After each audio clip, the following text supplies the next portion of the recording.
Kondisi ketimpangan dan kemiskinan penduduk di suatu negara menjadi tolak ukur keberhasilan pemerintah yang berkuasa. Ketimpangan ekonomi yang terus meningkat menjadi permasalahan penting yang memengaruhi pertumbuhan ekonomi nasional. Di Provinsi Banten, tempat Atut memimpin, banyak ketimpangan sosial dan ekonomi. Selemparan batu dari kediaman gubernur, masih banyak keluarga yang hidup di bawah garis kemiskinan.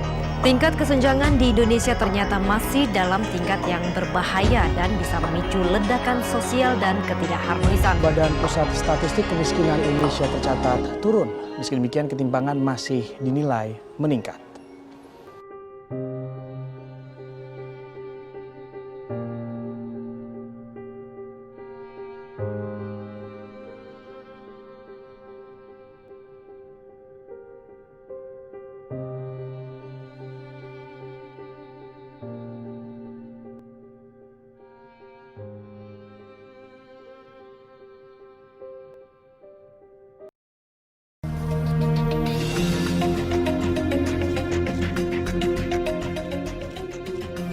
Selemparan batu dari rumah Atut, sekitar 5 km ke arah timur atau hanya 10 menit. Wardi dan Sopiah bersama 4 orang anaknya hidup prihatin di balik bilik kayu. Sudah 1 dekade, keluarga ini hidup berkalang keterbatasan. Untuk mencukupi kebutuhan keluarga, Wardi bekerja menjadi buruh tani. Tapi malang tak dapat ditolak. 7 bulan silam, Wardi mengalami kecelakaan dan memaksa tubuhnya berdiam. Ini suami saya udah 7 bulan itu sakit itu kakinya. Terus tadinya saya nggak kerja ya, sekarang kerja. Anak-anak 4. Beliau ya gimana ya? Orang nggak punya. Pengen cepat sembuh. Suami saya biar cepat kerja gitu, biar buat anaknya makan.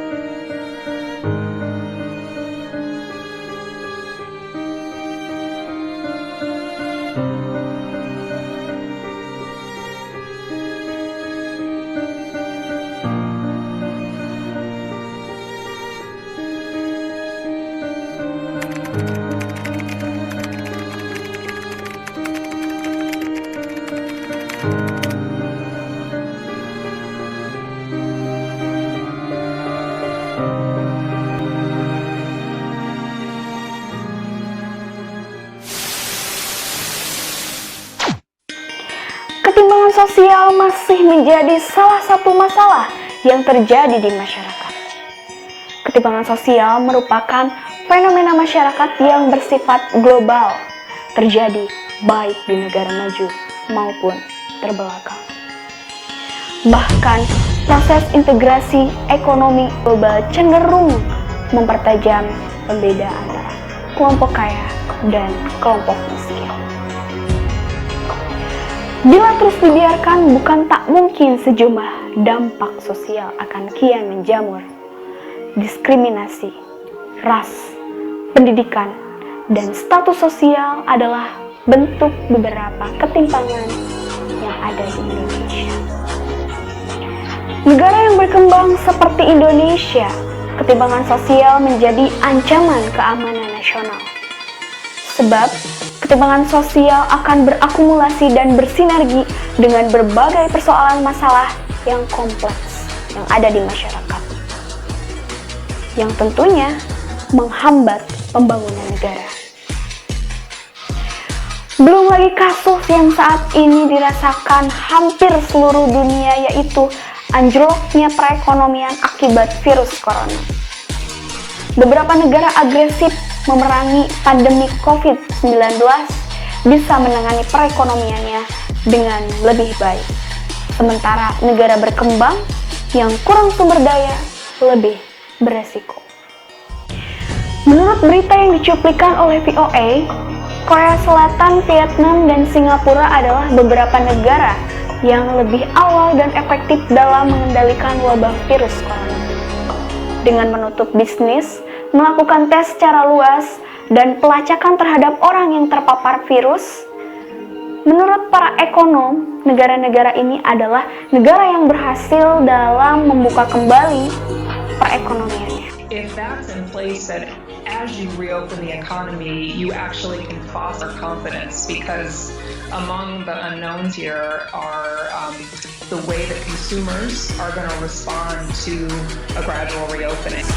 Di Amerika Serikat selama pandemik, masyarakat banyak yang kehilangan lapangan pekerjaan, dan jumlah warga yang meminta tunjangan pengangguran mencapai 36 juta lebih hingga pertengahan Mei. Adanya kesenjangan program ini membuat masyarakat ketergantungan akan bantuan yang diberikan. Sementara negara yang berkembang berkutat melawan kemiskinan jauh sebelum pandemi datang. Humanitarian aid is not just a moral imperative, it is a practical necessity to combat the virus. If COVID-19 wreaks havoc in the poorest classes, we are all at risk. Terpukul tajam penurunan ekspor global dan dunia pariwisata. Selain kasus tadi, ada juga kasus lain, yaitu pembunuhan yang dilakukan oleh polisi terhadap George Floyd di Amerika Serikat karena kulitnya yang hitam mudah dicurigai oleh polisi dengan alasan melakukan penggunaan uang palsu. Hal ini tentunya memancing keributan atau kemarahan masyarakat Amerika Serikat terhadap polisi tersebut karena tidak diadili secara baik.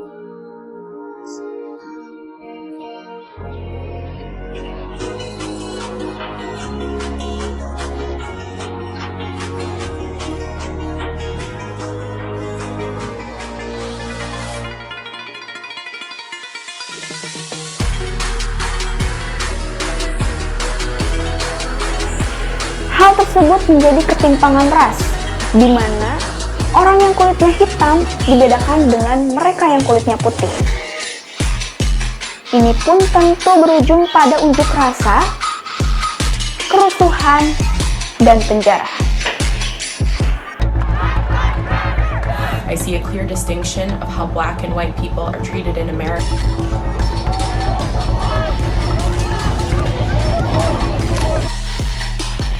Setelah kita membahas berbagai contoh kasus ketimpangan sosial, yang masih kebingungan tentunya akan bertanya, apa sih yang dimaksud dengan ketimpangan sosial? Ketimpangan sosial adalah pembedaan kelas sosial akibat adanya ketidakseimbangan dalam kehidupan masyarakat. Dampak dari ketimpangan ini yaitu kemiskinan, pengangguran, kecemburuan sosial, dan meningkatnya kriminalitas. Ketimpangan sosial biasa dikenal pula sebagai kesenjangan sosial. Sebutan ini merupakan terjemahan dari social inequality. Menurut Karl Marx, ketimpangan sosial adalah pembedaan kelas sosial yang didasarkan atas kepemilikan alat produksi. Lalu, menurut William Ogburn, ketimpangan sosial merupakan perubahan sosial yang melibatkan unsur-unsur dalam masyarakat yang saling berhubungan satu dengan yang lainnya. Secara garis besar, ketimpangan sosial ini adalah sebuah masalah sosial akibat adanya ketidakseimbangan dalam kehidupan masyarakat. Lalu, apa saja sih dampak yang ditimbulkan dari ketimpangan sosial?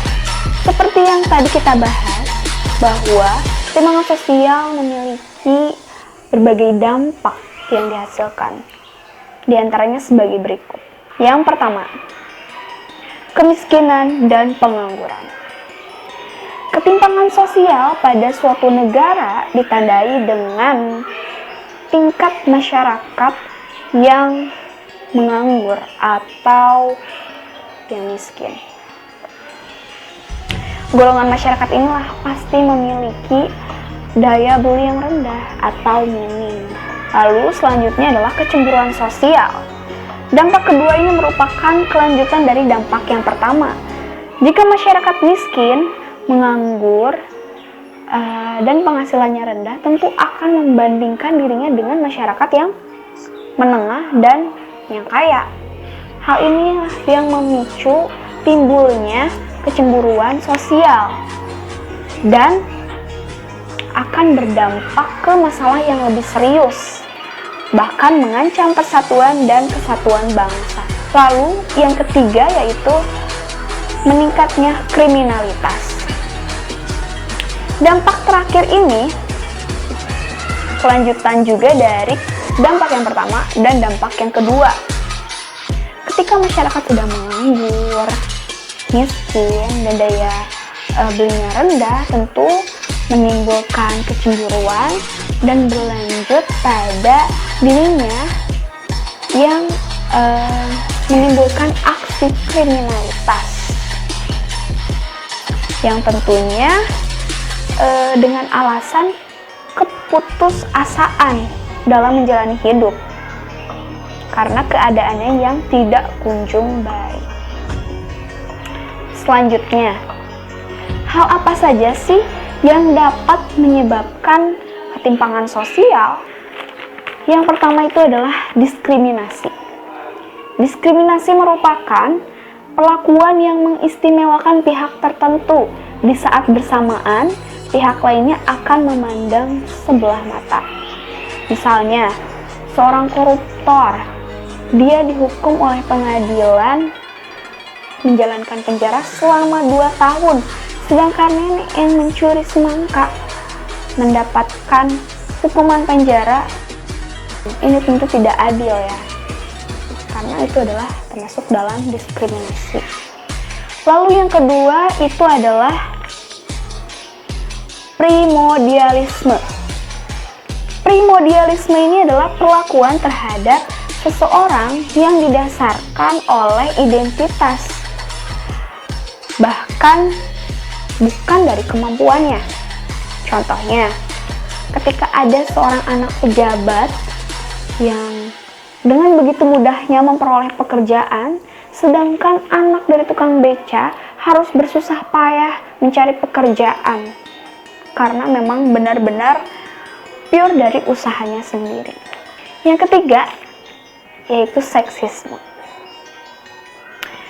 Seksisme ini merupakan perlakuan yang didasarkan atas identitas gender. Jadi misalnya ketika suatu perempuan dan laki-laki bekerja pada suatu perusahaan, dibedakan gajinya atas dasar gender. Perempuan mendapatkan gaji yang rendah, sedangkan laki-laki mendapatkan gaji yang tinggi. Nah, itu dia yang menyebabkan adanya ketimpangan sosial. Dari berbagai macam kasus yang telah dipaparkan, lalu pengertian serta sebab akibat dari ketimpangan sosial, tentunya akan bertanya-tanya, bagaimana sih cara meminimalisir ketimpangan sosial? Yang pertama tentunya adalah memberikan pendidikan gratis. Nah, di Indonesia sendiri, pendidikan sudah menjadi hal yang wajib diberikan mulai dari SD, SMP, dan SMA. Tentunya ini akan membuat masyarakat meningkat dalam segi kualitas diri dan pemikiran yang lebih baik. Yang kedua, meningkatkan lapangan pekerjaan. Seperti yang kita ketahui bahwa Indonesia sendiri sedang mengalami anjloknya perekonomian atau krisis ekonomi akibat wabah virus corona. Hal ini tentu membuat masyarakat Indonesia banyak yang menganggur akibat di-PHK oleh sejumlah perusahaan-perusahaan yang terpaksa harus tutup akibat wabah virus corona. Hal ini tentunya perlu ditingkatkan lagi lapangan pekerjaan agar masyarakat bisa hidup kembali normal. Nah, salah satu solusi yang ditawarkan oleh pemerintah yaitu new normal, di mana new normal ini merupakan harapan bagi kita semua agar kita tetap bisa melakukan berbagai aktivitas perekonomian atau apapun itu, tapi tetap dalam pengawasan dan protokol kesehatan. Mulai dari mencuci tangan yang baik, memakai masker, menggunakan hand sanitizer, dan lain-lain. yang tentunya menjaga diri dari bahaya virus corona. Nah, itu dia yang dapat saya sampaikan. Semoga pembelajaran ini bisa bermanfaat bagi kita semua. Saya Yulia Trihandari pamit undur diri. Sampai jumpa.